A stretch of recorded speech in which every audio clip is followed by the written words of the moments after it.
여러분, 드디어 왔습니다. 자본 수업 시즌 1 마지막 영상입니다. 1강부터 지금까지 함께 오신 분들, 진심으로 수고 많으셨습니다. 오늘 우리가 이야기할 건 딱 두 가지입니다. 경제적 자유의 기준, 도대체 얼마가 있어야 자유로운 건가? 그리고 자산 이전, 자본주의의 마지막 게임은 어떻게 끝나는가? 이 두 가지가 합쳐져야 비로소 자본 수업 시즌 1이 완성됩니다. 끝까지 집중해주세요. 파트 1. 경제적 자유, 도대체 얼마부터인가? 많은 분들이 이렇게 생각합니다. 10억만 있으면 나는 자유로울 것 같아. 아니야, 요즘 세상에 최소 20억은 있어야지. 서울에 집 한 채면 되는 거 아니야? 모두 틀린 말은 아닙니다.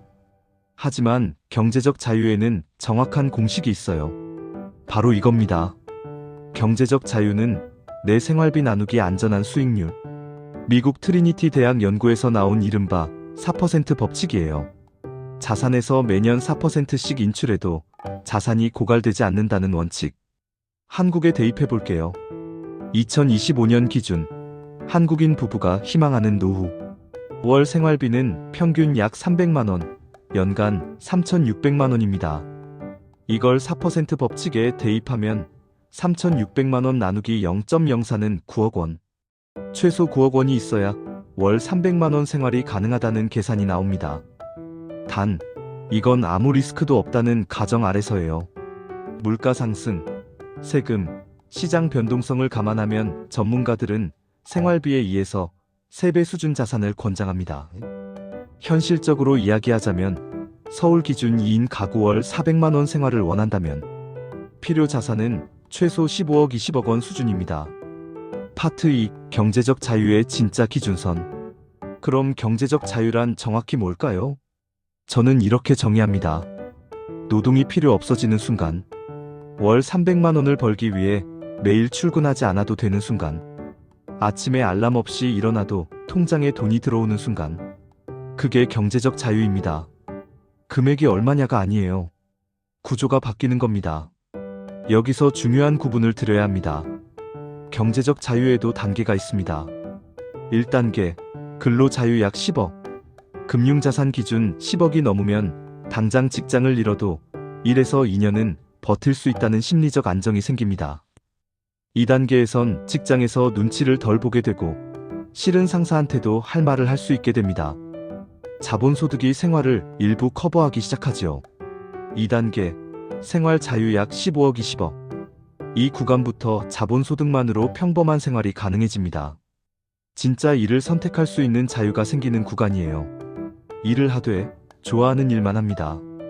3단계, 소비 자유 약 50억 이상. 이건 고액 자산가의 기준입니다.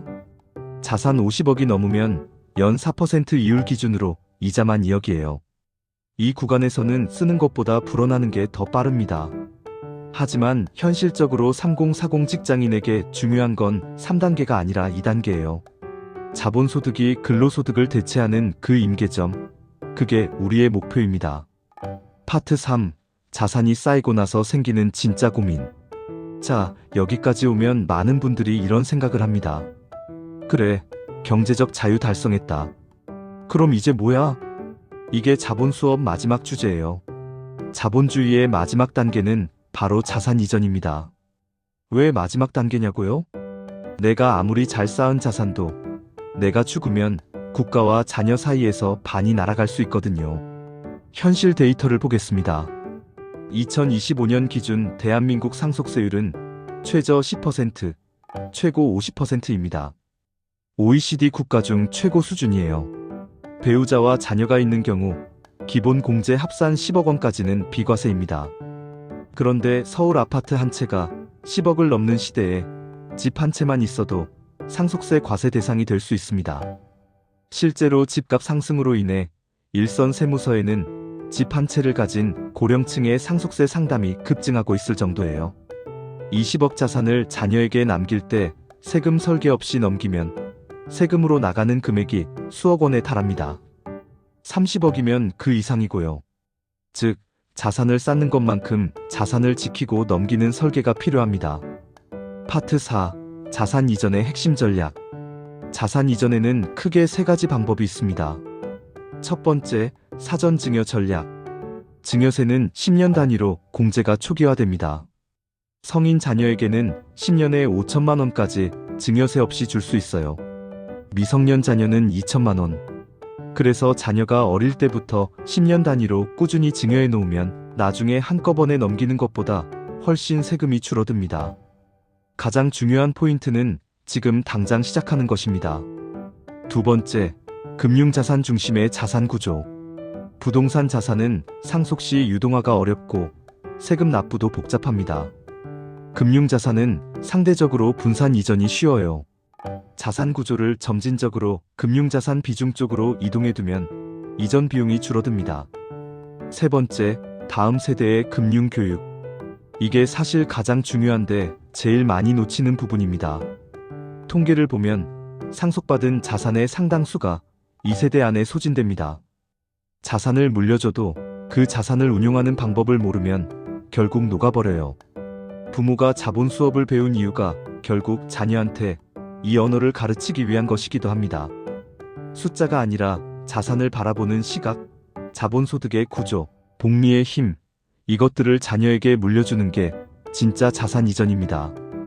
우리는 지난 11개의 강의를 통해 하나의 거대한 지도를 그렸습니다. 경제적 자유라는 목적지를 향한 지도요. 이 11개의 수업은 단순한 재테크 정보가 아닙니다.